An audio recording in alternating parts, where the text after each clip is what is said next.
Good morning, good morning, good morning, good morning, good people. Yeah, you know what it is. Hard worker, scrappy, unfiltered, and sometimes unhinged football content. Hard to explain, but you know it when you see it. Doing it daily our way. I don't know what you're talking about right now. Redraft and Dynasty Fantasy Football, we got you covered. You know their defense is ranked like 31st in the NFL? NFL draft prospects and rookies? Now you know you in the right place for that. Absolutely. All right, then stop saying it. Then we're done. And prop bets with my man JRich. Count that money, man. Now wipe the crust out of your eyes, get you a cup of coffee. It's time to wake your ass up with RayG. You honestly are making absolutely no sense and you sound silly as hell. Good morning, good morning, good morning, good morning, good morning, good people. It is Wednesday, February the 16th, 2022. Y'all know who it is. It's your boy RayG, and I am glad you woke your ass up with me and my boy, my man, JRich. Jay, how you doing, baby?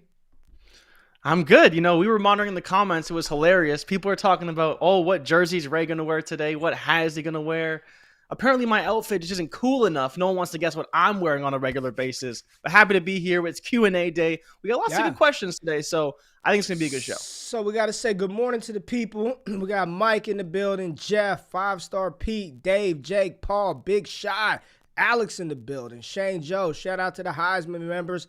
Hot Damn, Ricardo, Terrence always in the building. Shorts is here. Rico, our girl Joe in the building. It's going to be a good one, man. Oh, I thought it was Breece Hall in the building. That's Brian Hall. I was about to say Breece Hall. Breece Hall's dad in the building. But check it. But real talk, though, Isaiah Spiller's dad. Reached out to me and just said he watches the show. He appreciates the love that we give his son. It's a cool thing, man. Like, I try really, really hard, and I'm sure you all can go dig up some areas where I completely did not do this, but I try really hard not to, like, shit on prospects and players. Like, there's some players that I like more than others. There's some players that I wouldn't be investing in fantasy football, but one of the things I try not to do is just ragtag on guys, man. There's been so many times, Jay, since I've been doing this over the past 3 years where, like, Najee Harris has reached out to just say, yo, appreciate the love. Or someone's dad or mother reaches out, DMs, and says, thank you for the love you've shown my son. So I try to build the bridges, not just burn them completely down. But I'm sure I've fallen short of that goal from time to time. But, dude, completely random. Let me give y'all a pro tip. Smell good. Smelling good is a pro tip. Like, my wife got me this new cologne, bro, and trust me, we have no sponsorship from Dior. I wish, but I'm sure Dior is not sponsoring the Wake Up Show. But, bro, this right here, this Dior Sauvage, oh my, dude, it smelled like it.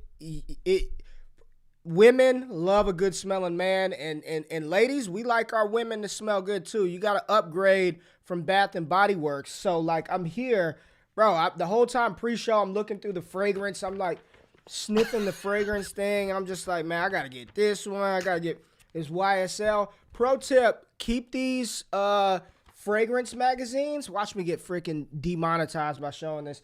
Keep these fragrance magazines smelling good is a pro tip. I love it, man. It's just, it makes you feel like an adult, man. When you walk in and you know you smell good, you're like, yeah, that's me. I know I smell good walking past you in my cubicle to my office. Neither here nor there. Neither here nor there. We are excited. This is the show that we get back to the people. We engage with y'all. Q&A, I don't look at them. I saw some that came through. There were a couple on YouTube. I hope you pulled the one on YouTube where I told somebody I specifically was going to answer that question. Didn't. You did not pull it. Okay. Did not see that. I am sorry. Somebody actually took the time to do what we asked and ask a question on YouTube. And the producer of the show, Jordan, let us all down. He did not pull the question. I will try to find it as you're answering something because I definitely want to get to his question. But what we got today, man? Any football news outside of the small account tweeting that Hollywood Brown is going to step away from football to that was the weirdest thing. You know, it's like an unverified, unreported source, someone just saying Hollywood Brown's going to retire because he's been streaming. Now, it's funny because I actually listened to an interview with Hollywood Brown on the Trust Levels podcast with Cameron Jordan and Mark Ingram, and he actually did talk about streaming and how he's really into video games and all this stuff. So not to say that there's a correlation there, but it was definitely not surprising to me after listening to that podcast, probably about 6 months, 9 months ago. Super Derek, chat. Derek Derek has paid you 15 freaking bucks. Derek, this is the only way I can keep Jay Derek. on the show. Once a week, that $5 payment allows JRich to continue to not follow instructions and pull the questions that people actually list on YouTube. We appreciate you. I'm sorry for interrupting you, Jay. I got the coffee with the shot of espresso in it this morning, so I'm feeling good, baby. Go ahead. So the thing about Hollywood Brown is I'm curious your thoughts on this, Ray, because the longevity of a streamer, even 5 years ago, is not what it could be now. But then in the same breath, if Hollywood isn't an elite receiver making like $20 million a year, he maybe might be better off going the streaming route. Now, the clear correlation here is he so happens to be Antonio Brown's cousin. So is that influencing his decision at all? Does he want to step away from football with his cousin in solidarity? I don't know. It seems like a power move. People are talking about him supporting Kyler because Kyler's causing all kinds of trouble, saying he wants to leave or he doesn't want to leave. It's just a weird situation overall in the NFL. Okay, so first of all, I am not going to perpetuate fake news anymore. I have done a good job of spreading lies and misinformation on this show in the month of February, so I'm not going to do that anymore. But let's just roll with this narrative for a second. I would not blame him one bit if he could make – dude, streamers make ridiculous amounts of money. Ridiculous amounts of money, right? Now, first part of this equation, somebody in the comments under that tweet said the dude averages 150 views per stream. So that ain't going to cut it, right? Like if you're only – that's not going to cut it. But let's just say he can make equal to comparable money that he does in the NFL without having to put his body through that. I'd do it in a heartbeat, man. We sit back and we love to watch the game, right? We love to watch it. We play fantasy football. We love any sport, man. It's a job for those dudes, man. It's a legitimate job. And yep. I'm not going to name drop, but I had a meeting with a very renowned athlete last week, right? Hall of Fame baseball player, right? Locked and loaded. Yes, sir. Hall of Fame baseball player, World Series champ. And he was saying, dude, I don't even like talking about that. Like, that's like, when I'm off work, I don't want to talk about it. I don't want to, we are like, why would you give it up? When you've been doing it your entire life, at some point you're like, man, screw this shit, man. Like, if I can do something else, I don't want to have to deal with the grind. I don't want to put my body through the punishment. I wouldn't blame him one bit. Like, I legitimately would not blame him one bit. He did it. He made his money. He's been in the NFL long enough where he's got pension, so he's going to get a check for the rest of his life. If it is true, which the probability is probably like 99% BS and then 1% truth in there, probably 99.9% BS, right, from that source at this moment.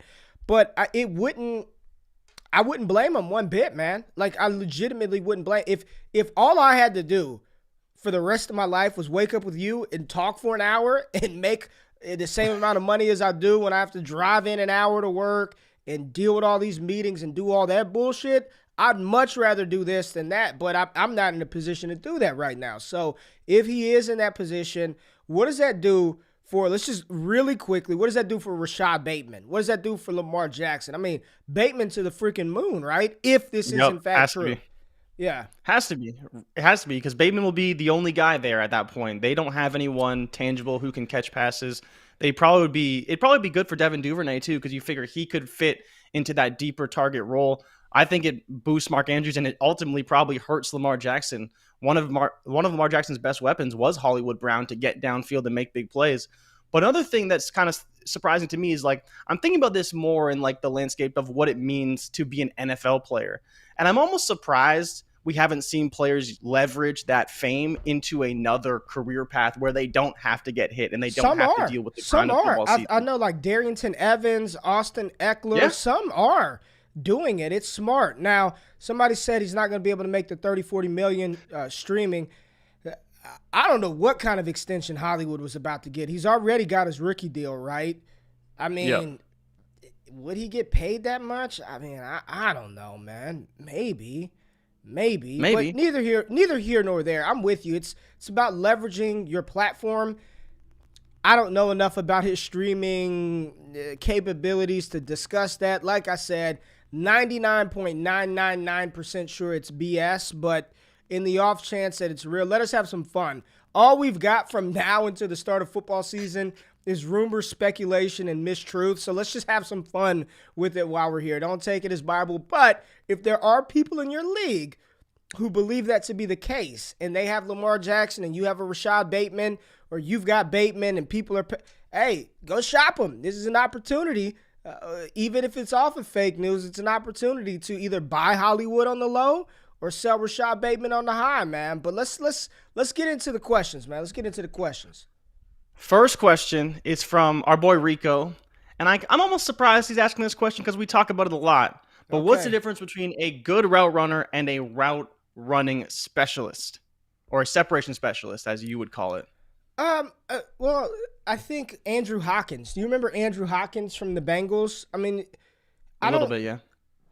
That means no. Okay, so when you're a good route runner, right? Like when you're a good route runner, you should create separation, right? Like good route runners should be able to separate. But some wide receivers who aren't good route runners still can create separation. And the best examples of that, we just saw an example of that in the Super Bowl, right? And whether you call it, like, we're not here to talk about should a penalty have been called, but the 75-yard touchdown that T. Higgins caught, Jalen Ramsey was right there. And then at the point of catch, Higgins, whatever he does, pull, hand position, he creates the space at the catch point in order to separate himself from the defensive back and make the reception. Jamar Chase put a masterclass of that on the entire season. Go look at the game. I think it was Week 16 versus the Chiefs. Trevarius Ward is all over him. Right before the ball gets to him, Chase, shoulder lean, hand, creates a separation, catches the ball. The route wasn't anything special. I mean, the defensive back was in his hip. He was in phase, in his hip. But at the catch point, he was able to create that separation. And when you're looking at those wide receivers like a Drake, like Jameson Williams isn't a great route runner, but he creates so much separation because of his speed, because of his ability to accelerate and decelerate at the drop of a dime. Drake London at the catch point. Des Bryant was another and it's so funny that Jamar Chase said he modeled his game after Des Bryant. At the start of 2021, I said, Jamar Chase, yes, I see separation concerns through the route, but I said it also doesn't matter. He wins very similar as how Des Bryant won, right? With power, with physicality, with just that dog to go get the ball. And you see a lot of good wide receivers who can create that separation, know how to do it in ways that look much different than a Jerry Jeudy, that look much different than a Keenan Allen, right? So that's the difference between just I don't care as much about how the route looks. You just need to be able to create separation in one of three phases at the wide receiver: off the line of scrimmage, in the route, or at the catch point. If you can create separation from the defensive back in one of those three quadrants of the field, in one of those three areas of the route, I'm good with it, man. I don't care how aesthetically pleasing it looks. Just be able to separate at the time that you need to separate in order to give the quarterback a window to throw the ball. Okay, so enough patting yourself on the back. Let's get to the next question. Do you think Breece Hall and Isaiah Spiller can be top 12 running backs in half PPR? In their career or this season? We'll say in their career. We'll say in their first 2 to 3 years. I do. Because you're going to have people, you're going to have some of those top running backs fall out. I mean, look at Saquon Barkley. I saw some stuff where Saquon Barkley's not even being valued as a top, like he's like RB14, RB15. J.K. Dobbins ahead of him. All these, like, by the time Breece Hall and Isaiah Spiller hit their stride, year 2, year 3, I don't know if we'll be drafting Dalvin Cook inside the top 12. I don't know if we'll be drafting Derrick Henry and Alvin Kamara and Ezekiel Elliott inside that top 12. So I 100% believe there is room for both of those running backs to ascend into that top 12, right? I don't have the ADP in front of me, but I'm just going to assume Dalvin Cook, Zeke Elliott, Alvin Kamara, I don't know if Aaron Jones is up there, Joe Mixon. By the time 2-3 years comes around, I 100% believe those are the two running backs out of this 2022 class that I think can crack that top 12 in Dynasty, 100%. Dynasty Fantasy Football, I do believe that to be the case. So the second part of this question is, would you draft either of them over Treylon Burks? But remember, this is in half PPR, not in full PPR. Yeah. Yeah, I'd probably draft them over Treylon Burks in PPR formats. It's running back. Yeah. Okay. Yeah, All right. So next question is, this gentleman, Antoine, was wondering your thoughts on Jamar Chase and whether you'd trade him away for a lower tier wide receiver plus some pieces. And so his example was Waddle and an early 2020 first and a 23 first. Or sorry, early 2022 first, 23 first. So you're down tiering. You go Jamar Chase to Waddle, and you pick up a first in return. I know you would probably prefer the 23 first, knowing what we know about the 23 class. But what are your thoughts on tearing down from Jamar Chase in Dynasty right now, with his value being so high? So this is shout out to the 4D chess guys, Adam and Mike, and this is what they preach. They always preach tearing down off of the elite wide receivers.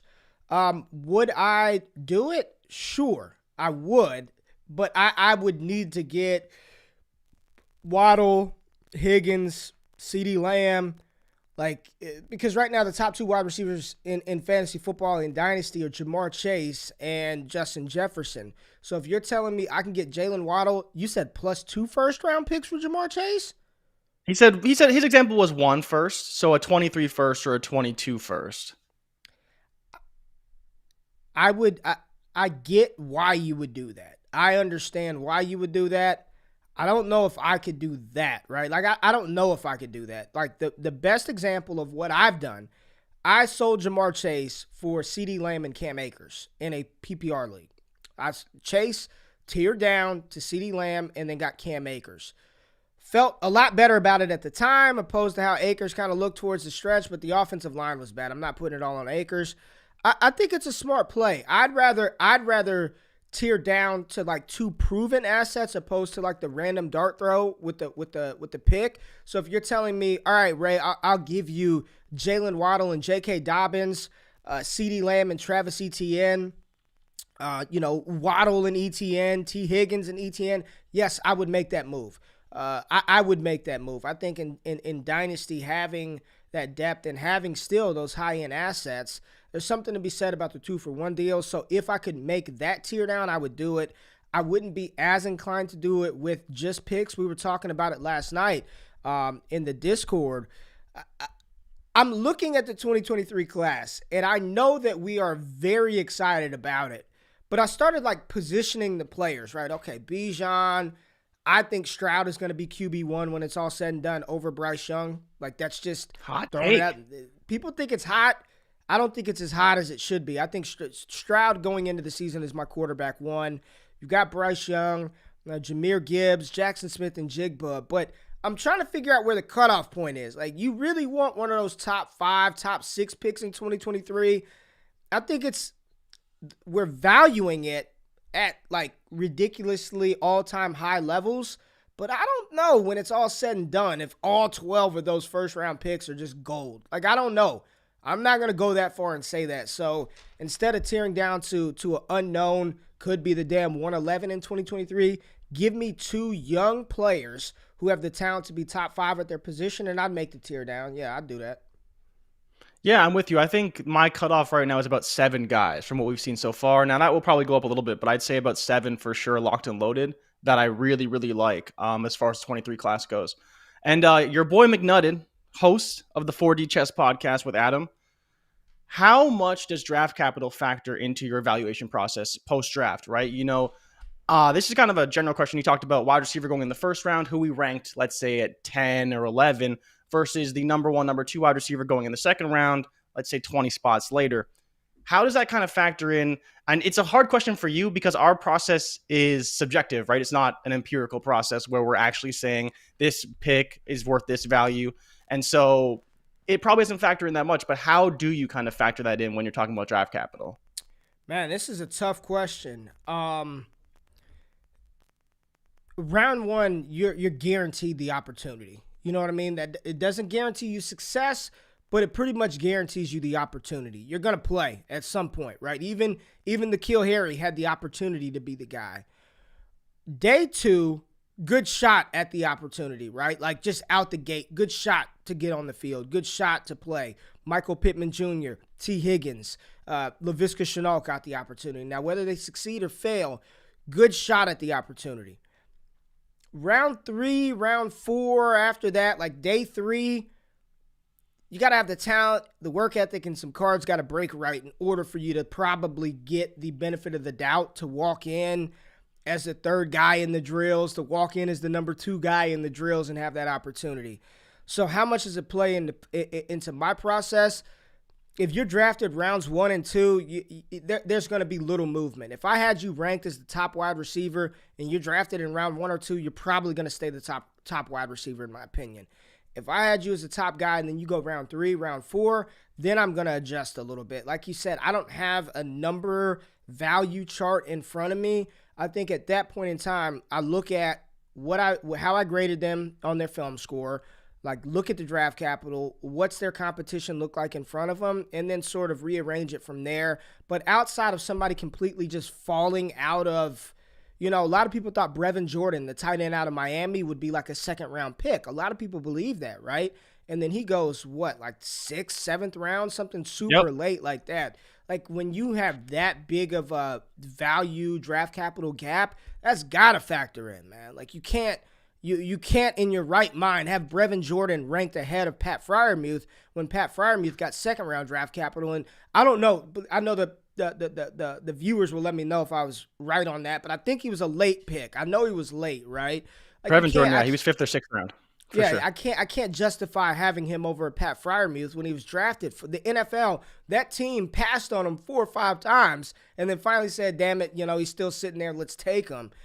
So a round really doesn't affect anything. You start going a 2-round value gap, 3-round, that's definitely going to shift how I view those players. So right now, let's put it into context. Isaiah Spiller, RB1 for me, right? Isaiah Spiller, Breece Hall, Kyron Williams, Kenneth Walker, all those guys go round 2, round 3. Isaiah Spiller falls to the back of the 4th. He's drafted in the 5th round. Like Breece Hall, immediately, that draft capital is going to guarantee him an opportunity early. He 100%, without even thinking about it, he bumps up to that RB1 spot. I'm not dismissing Spiller, but he's got to move down. Like I'm not going to have him as RB1 and advise people to draft him ahead of a player who's probably going to get the opportunity to get on the field right away.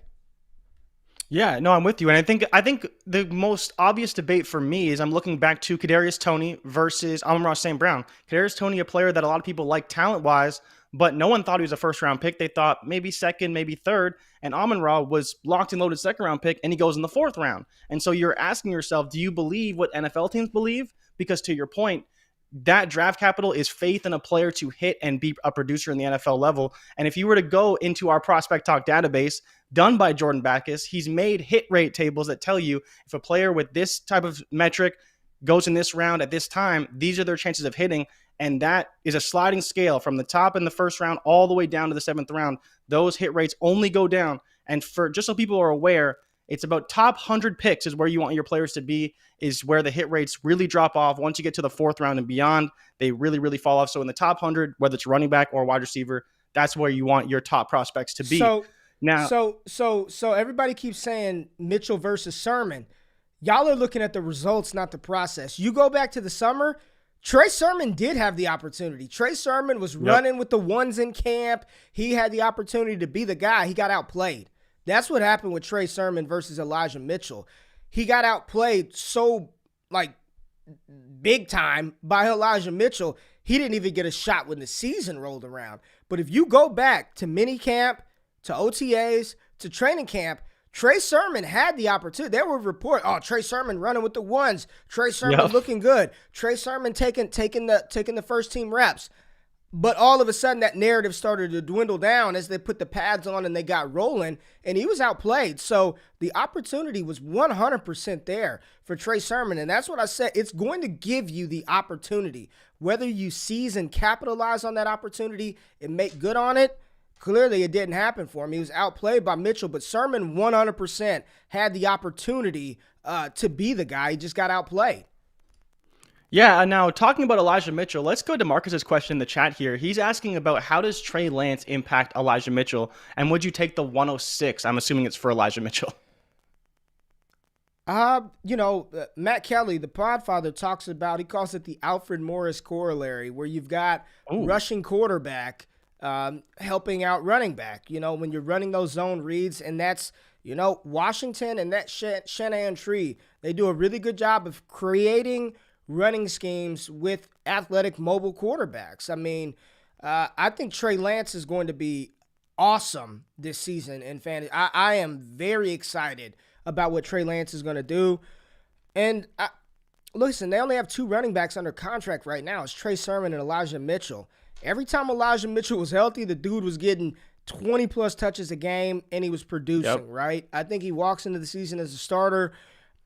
If anything, I think it helps Mitchell out. The threat of Trey Sermon pulling it out of Elijah Mitchell's belly and running around the corner will Trey do Lance. just enough to Trey Lance. What I say, Trey Sermon, Trey Lance pulling it and then running around the corner only freezes the linebackers and makes them think a second. So would I trade 106 for Elijah Mitchell? Probably not, because if it's a super flex league, 106 could easily be a Spiller or It a was Hauler.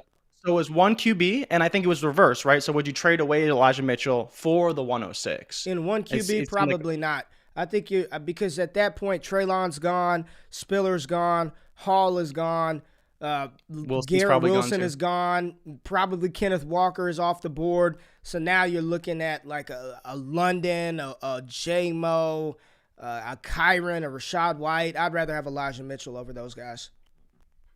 Okay, so let's go on to the next question, and this is a start two tight end league. Where do we value McBride and Weidermeyer? You were actually tweeting yesterday that Weidermeyer is your tight end one, and so how do you view him going forward into drafts? Or were you playing in some of those start two tight end premium leagues? Oh man, we haven't done any tight end premium mocks right now, but Jalen Weidemeyer is the tight end one in my opinion. Produced 3 years at Texas A&M in the SEC, the high school profile. He's big, he's athletic, he's fast, he's going to test well. He's got the way that Texas A&M used him. Like he improved so much as a blocker. I know some people that I really trust in the industry. We're talking about how much he improved as a pass block, as a run blocker, and then you throw him out at the slot. He can beat corners, he can beat safeties. He's big. I like him a lot. Tight end premium leagues. High, mid second round pick. I think those guys are. I don't really. What are you getting the premium? An extra point for the tight end reception, a half a point. You're looking at Olave versus one of the tight ends. You're looking at Tyler Algier versus one of the tight ends.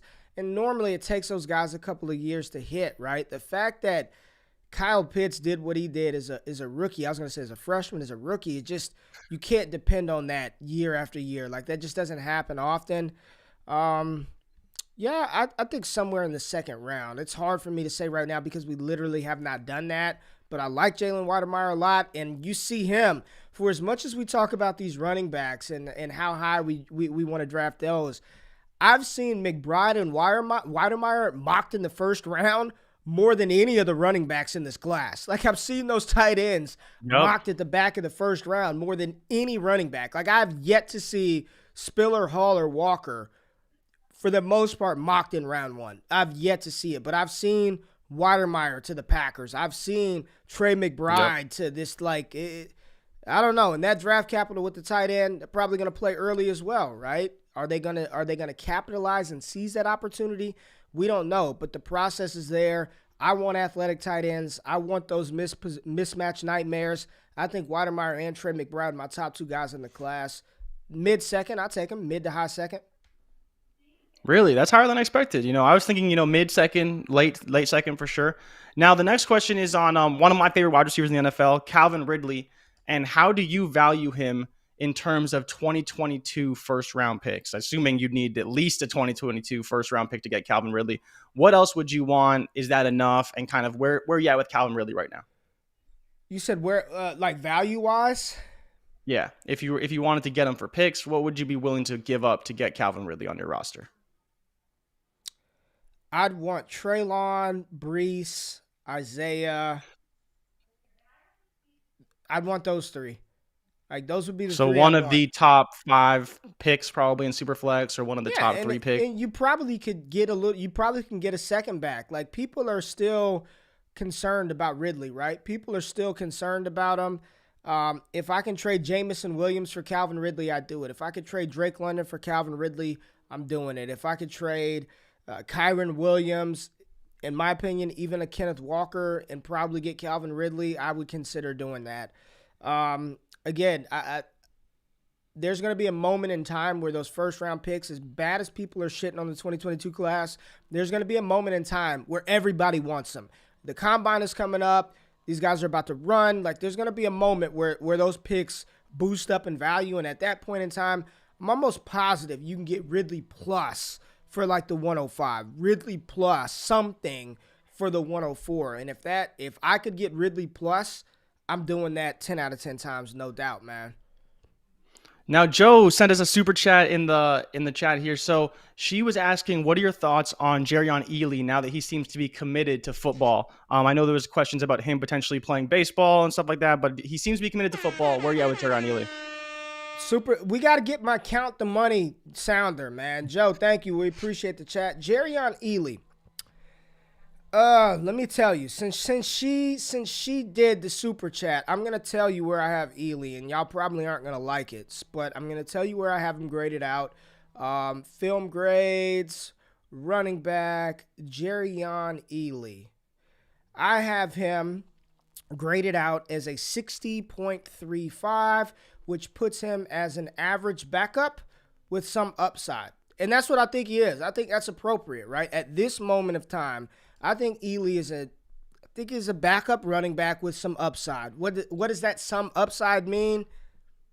Do I think he's going to be a starting running back in the NFL? Absolutely not. I don't think that's within his range of outcomes. Do I think he could be a solid backup running back that comes in, provides a spark, finds a niche in an offense? Yes. I know the easy comparison is like, and I don't even want to say play style comparison because he's a much better running back in my opinion. Or let me not say much better because James White was a good running back at Wisconsin. But he found a role within New England, right? He found a role. And I think Jerrion Ealy, while not as dynamic of a receiver as James White, I think with the right team, with the right offensive coaching staff, he's a guy that could lock on and find a nice role in an offense and be that complementary back where if in a pinch you can put him in your lineup, put him in as a flex. Testing is going to be important for him. I want to see what he measures in at, what he weighs in at. Every time I watched Ole Miss play, I was more gravitated towards Snoop Connor than I was Jerrion Ealy. And I wanted to like Ealy more because he was the higher ranked recruit, the more touted prospect.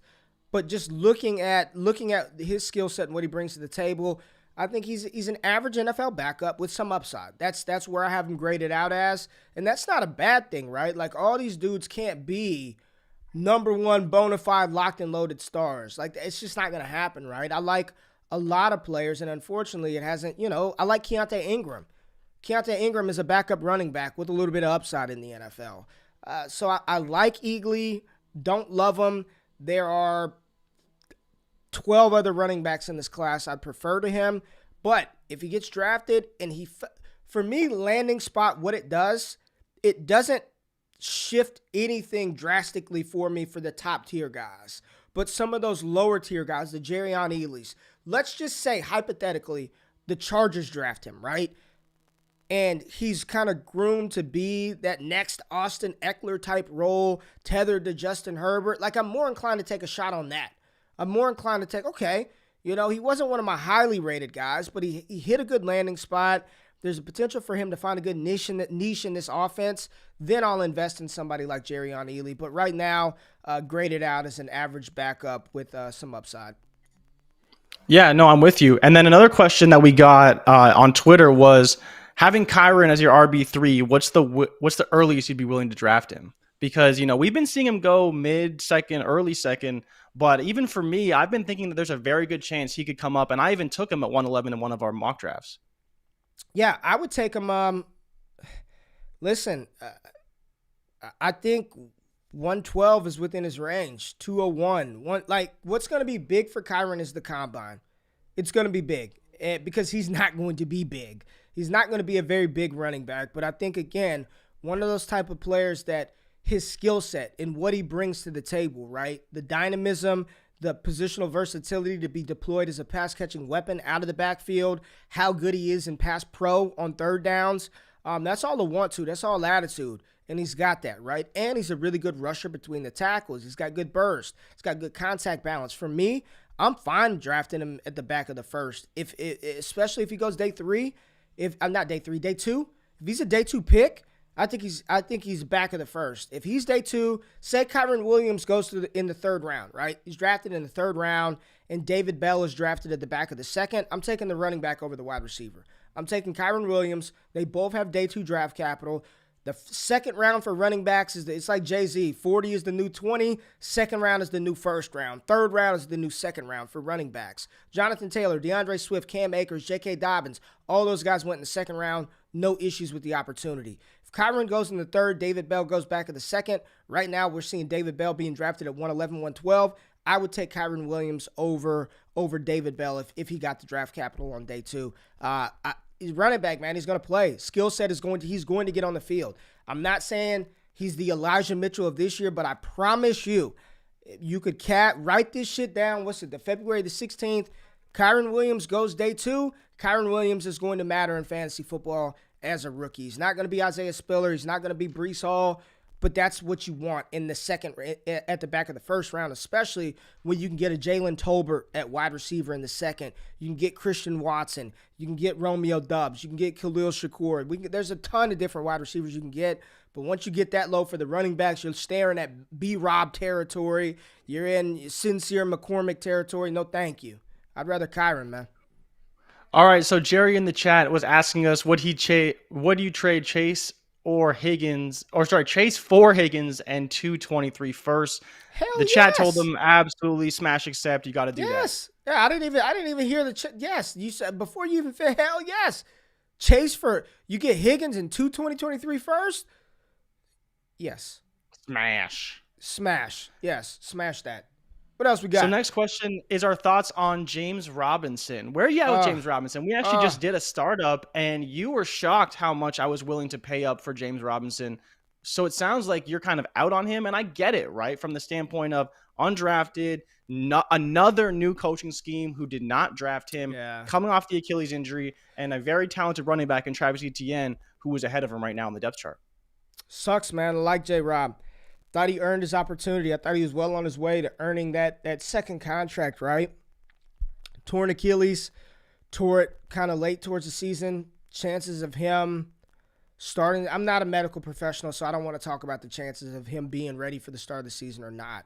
But just based on the history of that injury and how long it takes the running backs to recover, his game already wasn't predicated on a ton of like he wasn't explosion. He was, but not, you know what I mean. Like he wasn't Cam Akers level explosive. Exactly. Right? It's, if you have him, no one's trading anything for him. You just got to ride it out and hope that he regains some value. And at that point in time, I'd be trying to move him immediately. I think it's over for J-Rob in Dynasty. Not over for his career. Not saying he won't ever be usable. But the value that he was at one point in time, I think that's all but gone, man. It's over.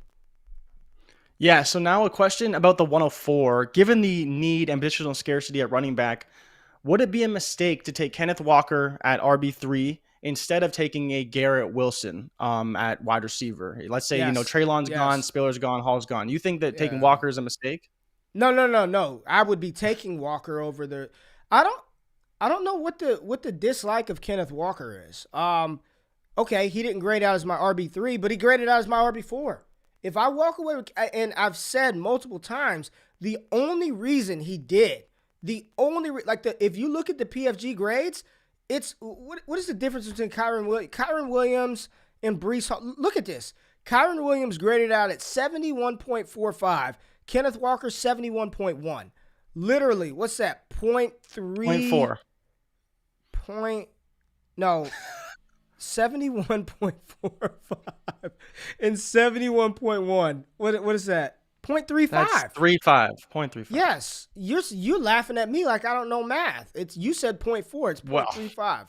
Well, that's another show for another day.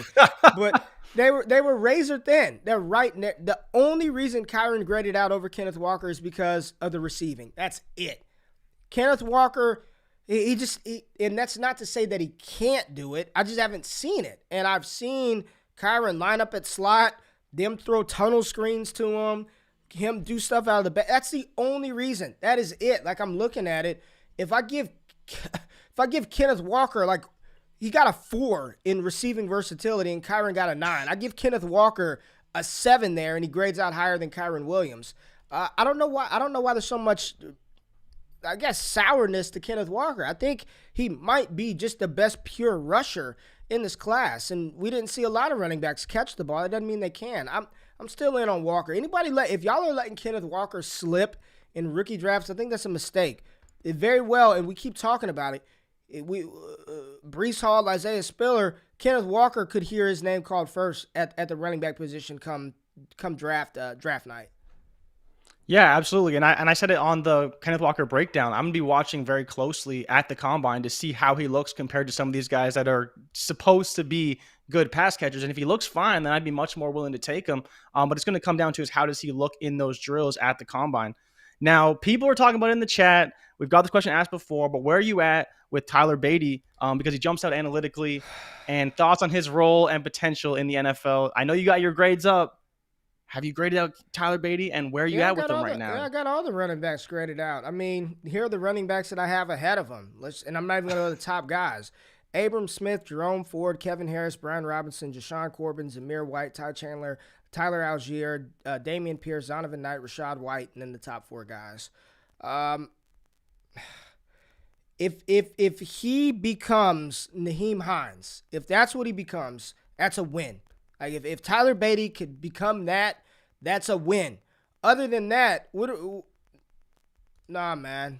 Like, other than that's it. You're hoping for Nyheim Hines. What did he measure in at the Senior Bowl? He was a little dude, man. He was not a very big running back. Like 5'8", 5'7", 190 something, 5'7", 200. I think he was 200 at the Senior Bowl. I don't hate him. It just he's a complimentary guy. Joe says you hate him. So I don't hate him. I don't hate Tyler Is it Beatty or Batty? I don't hate him, man. I don't know. I've heard it both ways, and I don't know who's right. Here, look at her using I trust my eyes. I get it. He's just he's fine. He's fine. He's Nyheim Hines at best, right? Like, he's Nyheim Hines at best. So that's fine.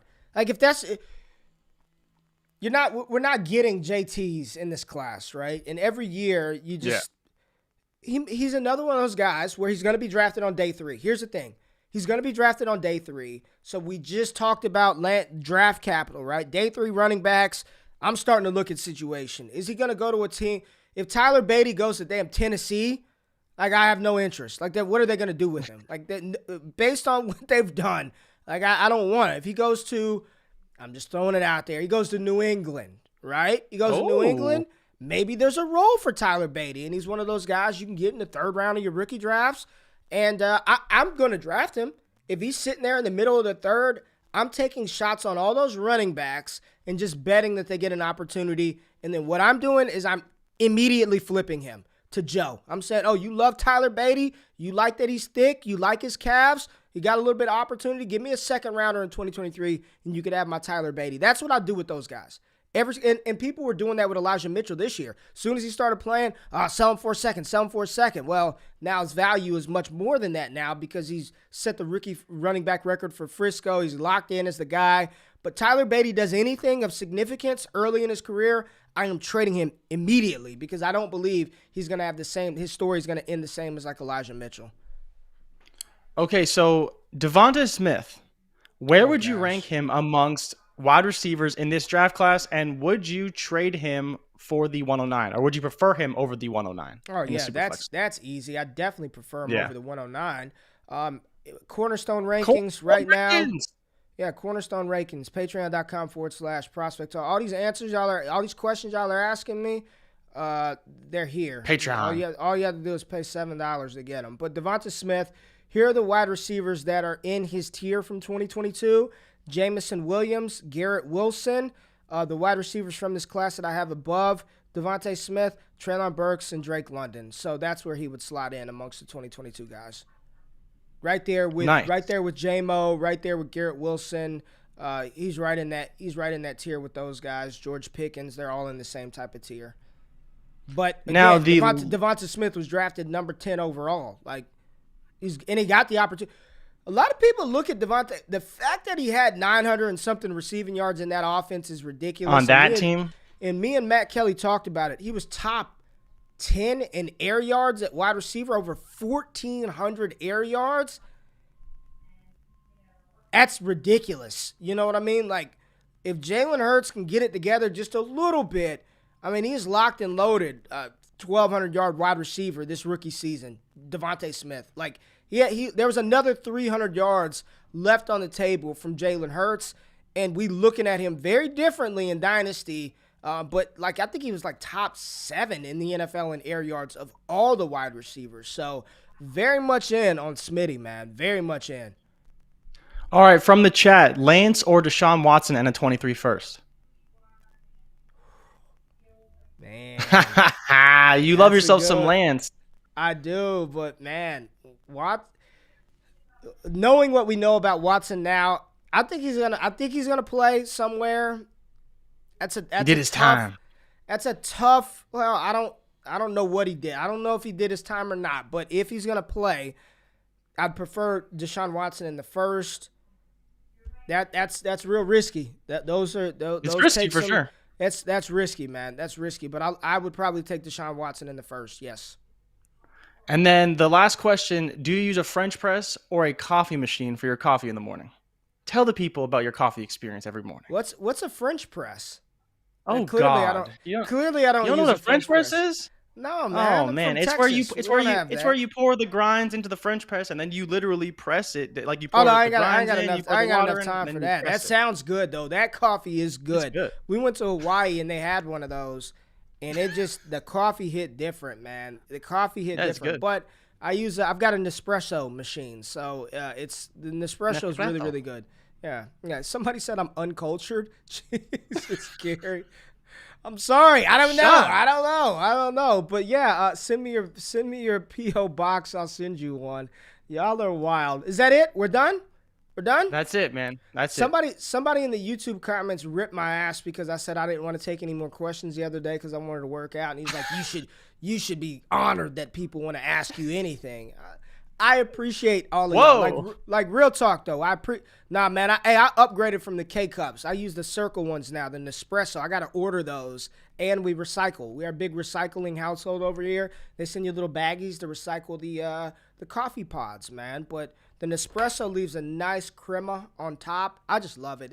It's delicious. It's good. It sounds good. It looks cool. I use the milk frother and do my coffee creations. Neither here nor there. Chat mock draft tomorrow. Does anybody happen to work for Nespresso? Maybe we can send them that clip and see what they think about it. Oh, we got one more super chat. Oh, Jay, you got $15 today, bro. I don't know what you're gonna do with that Canadian money, but you got $15. I just spent a lot of money, so I could use that $15 if we're being honest. Okay, well you got it today. So Captain Couch says, would you trade 107 and 109 for the 102? Is that paying too much? Yes. I wouldn't do it. Yeah, hold tight at 107 and 109. You'll get Kenneth Walker, maybe you'll get Isaiah Spiller, and then you'll still land top wide receiver. Drake London, J-Mo, or a quarterback. Yeah, or a quarterback. Yeah, hold that. Don't do that. Don't do that, man. Don't do that. All right. Tomorrow it's probably going to be a cluster, you know what? But we are going to try to do this one QB mock with you all tomorrow. So, Jay, what you want to post the link at like 7:50, 6:50? So what I'll do, right, is I'll make the stream today, so it'll be up there, and I will put the sleeper link at the top of the description, probably around half an hour before the show starts. People can join maybe 20 minutes before. So if you do want to be on the show, if you want to be a part of the mock, go to the show early, find the link, we'll post it on Twitter, and then go join the mock. And once everyone's in, I'll start the draft before we start the show, hopefully. That way, by the time we start, we got people making picks. We'll be going through them, roasting everybody, have a good time. But yeah, so go to the description of the YouTube video for tomorrow, and the sleeper link will be there just before the show. So everyone is bitching about one QB now. A week ago, I was getting ripped. It was going to be one QB. Well, now we got it. Okay, so we'll do this. We'll do two-round mocks. We'll do one super flex. No, because I want everybody in here be talking that trash, man, about Malik stinks and Kenny Pickett sucks. We're gonna do one super flex mock and one single quarterback mock. We're gonna do one of each simultaneously. This is this show. This is bound to go wrong. It's gonna go. Something's gonna happen. But we're gonna have a super flex link and a single quarterback link. And yes, we're making you wake up even earlier. I'm sorry. All the West Coast people are going to be like, this is bullshit. I don't get to participate. But we will drop one QB for the Stone Age Dynasty Leaguers and then Superflex mock for people who are here in the 21st century still? Yes, sir. The 21st century. Oh, yeah, because it's not until 2100 that we are in the 23rd century. A century is 100 years. Wait a minute. If we're in the 21st century now, in 2100, wouldn't that be the 22nd century, not 23rd? I don't know how that works. But I know that it's not the 20th century. I know that. Well, how do we go from 21st century to 23rd century? We skip the 22nd century? Look, I didn't come up with the name. I didn't invent the nomenclature. I just know that it's the 21st century for whatever reason, because we're going from 20 to 21. Maybe it's called 21. It's, Jay, here, before we get out of here, we got to clarify. I hear what you're saying, but it's just, I didn't come up with the system. I'm not talking about a system. You're saying we're in the 21st century. When 2100 comes around, how does it go from the 21st century to the 23rd century? Where's the 22nd century? Oh, it's the 22nd century. Then it's my bad. Thank you. We're clear. Okay. Okay. Whoo! All right, y'all. Tomorrow, mocks. We got it. Y'all have a great day. We are out of here. We got to go. We out. We love you. Jump up early tomorrow. We out. Peace.